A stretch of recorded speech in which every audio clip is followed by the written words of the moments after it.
Gacha games have taken over the gaming industry in the past 5 years. And this monetization model has even bled over into other AAA titles. Games such as FIFA, Overwatch, and so on all have some sort of gacha mechanic to maximize their profits, on top of being already full-price games, DLC, battle passes, and more. Before, there were only a handful of popular gacha games around. However, now the market is becoming saturated with tons of new releases, filling up multiple roles in the genre. Games such as Ethereal Restart, Memento Shadow for the turn-based elements, Duet Night Abyss for the looter shooter, Azure Premilia, Ananta, Neverness to Everness for the open world. The list goes on and on for how many new gacha games we're getting. Now, while this saturation could be viewed as a negative, since how the fuck are you going to keep up with so many gacha games, the one big, and I mean big positive, coming out of so many gacha games being developed is competition. Competition pushes the industry forward and forces companies to not only provide better monetization models for the games, but better quality of life as well. Games that fail to do so, well, they'll end up like Tribe 9. Put him in a fucking cup, bitch. From Genshin Impact blowing up during the COVID era, which will always be the peak of gacha popularity, to Wuthering Waves having Geoff Keighley, I don't know how to pronounce bro's name, leak the Cartethia ult, these games have amassed a very loud and dedicated fandom. As much as I love these games, at the end of the day, they are literally legal gambling and have tons of underlying issues that need to be addressed. Some might even consider gacha games worse than gambling, as most countries, the legal age to even enter casino ranges anywhere from 18 to 21. Meanwhile, gacha games are advertised to kids. If you check the App Store, it mainly shows the age of 12 plus, which is super disingenuous, and a lot of the time, the gacha mechanics are very well hidden past the marketing or even the App Store itself, so parents or guardians can't figure out what the game actually is. You look at Genshin Impact on the App Store and you're like, oh wow, this is kind of a little bit of a Zelda clone. This must be adorable. And then you realize it's a never-ending slot machine. Let's go gambling! With such games targeting a younger demographic, this is why I think it's important to make sure that the gacha mechanics are, well, fair. And I use the word fair very loosely. Prior to Genshin Impact, gacha games were mainly known for being mobile-exclusive, low-effort cash grabs. They were associated with pretty much just gambling and spending tons and tons of money, otherwise known as being a whale. If you weren't shilling out $2,000 to $3,000 on your favorite game, well, most likely you're probably not actually winning. Games such as Dragon Ball Legends and Fate Grand Order are two of the biggest primary culprits of the big turnoffs in the gacha space. Dragon Ball Legends is a gacha game based off the hit anime Naruto. I'm so sorry, I had to do it. My mom says it like that, you know? The developers took advantage of such a lucrative and popular IP and developed what is possibly regarded as one of the worst fucking gacha systems known to man. When the game launched, there was no type of pity system, and the free-to-play currency was almost non-existent. Even to this day, if you're a broke boy, just say so.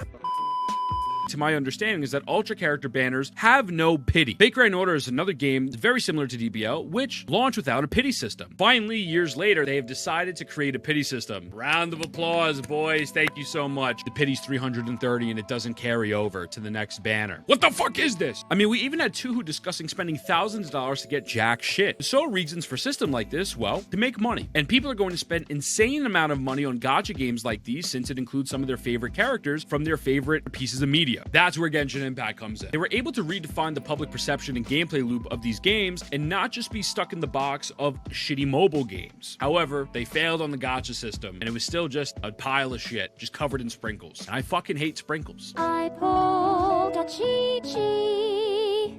I'm not feeling very good. Genshin Impact launched and popularized what is known as the 50-50 system for characters. If you were to summon for an on-banner limited character, in this current example we use Skirk, you have a 0.6% chance of getting a 5-star with a max pity of 90. However, it is not guaranteed to be the limited 5-star you choose. Instead, there's a 50% chance of getting a standard banner character.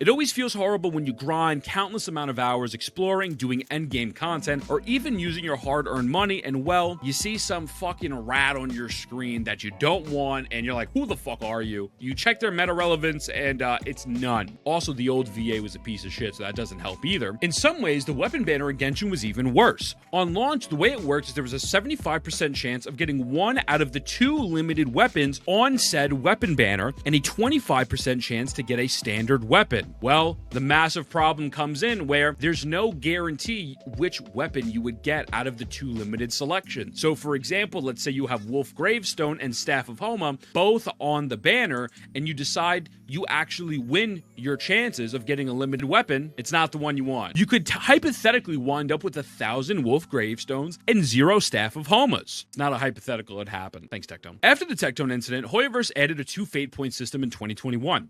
This would allow you to lose your 50-50 2 times before acquiring your selected limited weapon. This is literally highway robbery. With no top-ups, 50 pulls is $100. Do the math. If you wanted to just get 1 fate point, you're looking at roughly around $180, $90 if you're unlucky, and go to Heart Pity, which is going to be 80 pulls. Taking into account how much each individual pull is in all of these gacha games and how low the possible return you can get for each pull makes it feel like dog shit, and that's why it is considered legal gambling. These dog shit gacha practices in Genshin Impact allowed Hoyoverse to amass over $2 billion in revenue in their first year alone. And once everyone saw the blueprint Genshin had, it sadly started to bleed over into other mainstream gachas as they were to come out. Games such as Honkai Star Rail, Zenless Zone Zero, even non-Hoyoverse games such as Tower of Fantasy. The market was primarily occupied by Hoyoverse for quite some time, with Tower of Fantasy possibly being the biggest competitor, failed miserably for tons of reasons that I won't even get into in this video. It almost felt like there was no hope.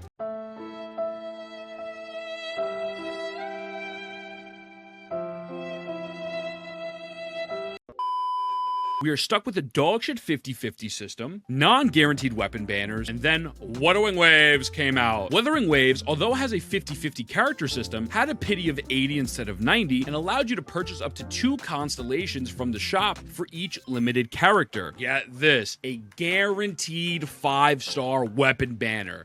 No matter what weapon you want. If I wanted Gion's weapon, I knew within maximum 80 pulls, I would be able to acquire this weapon and not have to worry about getting some dog shit random standard banner weapon that nobody will ever use. Not only did Wuthering Waves provide a better monetization model for gacha games, they also provided tons of quality of life for free. Mechanics locked behind paywalls in Genshin Impact, such as grappling hooks, wall running, infinite stamina, flying, are completely free in Wuthering Waves, while I have to pay about $400 to fly with Mavica for 2 moments. Although the game has the dogshit 50-50 system, this was really the first new age gacha that we saw provide such leniency with their monetization and exploration since Hoyoverse started to dominate the space. Wuthering Waves is also known for having many devs listen moments every time there's been a major fuck up in the game. There's almost an immediate response, showing accountability, being transparent, and providing compensation. Ranging from the horrific launch where they gave out tons of pulls, free 5 stars, implementing artifact loadouts within a year the game release, or even giving more pulls for a disastrous anniversary. Anniversary is still mid, but I'll take the free pulls. Thank you very much. But thankfully, this is not the only game that is providing massive improvements to the gacha space, not only from a monetary standpoint, but overall quality of life. Games like Raid Shadow, I'm just fucking with you. I'm fucking with you. Games like Duet Night Abyss, Neverness to Everness, Etheria Restart, and more have already confirmed to have really solid gacha systems. Meanwhile, other upcoming titles such as Ananta, Silver Palace, Azure Premilia already have what looks like to be some of the best movement we've ever seen in the gacha space. No more of the days of running out of stamina when I'm crossing a fucking bridge in Mondstadt to deliver Timmy some bad news. I killed those fucking chickens, you shithead. Duet Night Abyss gacha system allows you to choose 1 out of the 6 standard characters to focus with a discount of 40 pulls, which has become a standard as of late, which I'm a really big fan of. But not only that, it is allowing you to not have a 50-50 on the first limited 5-star unit you pull. You only will run into the 50-50 system if you are pulling for constellations of the new limited character. This is a massive fucking W. The weapon banner system is also 100% guaranteed, with alongside crafting as an option. Imagine being able to not swipe and grind to craft a weapon. Neverness to Everness legitimately just confirmed about 2 days ago that there will be no 50-50 in their game at all. There's even headlines from Games Radar saying, "You will never lose another 50-50 open world RPG Neverness to Everness." Neverness to Everness has also confirmed there will only be a limited amount of weapons obtained through the Gacha board, as most of them would be acquired through others' tasks such as playing the game. Oh, who would have thought about that? You have to play the game to unlock something. What the fuck? In terms of quality of life, they have fucking cars and mopeds and a bunch of other shit where I had to pay $400 for my Vika. Even Silver Palace has fucking flying horses. You can customize the horses like it's Need for Speed. Azure Premier, you can fly on these massive dragons, and even a new game announced, Rewinding Cadence. The movement is not only super smooth, but they're introducing dialogue options that actually matter and change the flow of the game. While it's overwhelming to look at all these gacha games and figure out, okay, which game am I gonna fucking play? Because I mentally and physically and financially cannot afford to invest in every single one. Understand that you can pick the ones that you enjoy and feel that value your time and money. Innovation is occurring as we speak, and hopefully this is the new age of less predatory practices and what is a very predatory genre.